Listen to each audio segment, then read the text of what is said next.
এটা হচ্ছে কানপট্টি বানাচ্ছি।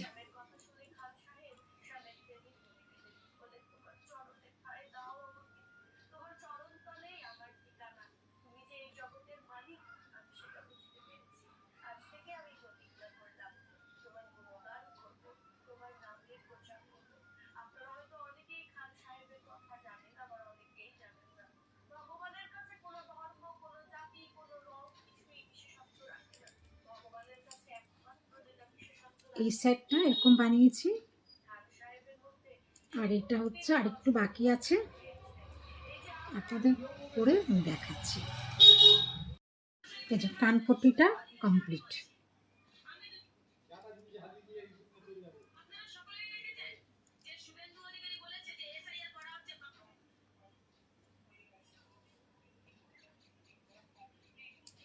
আমি পরে দেখাচ্ছি, দেখেন পরে আমি দেখাচ্ছি কত সুন্দর লাগছে।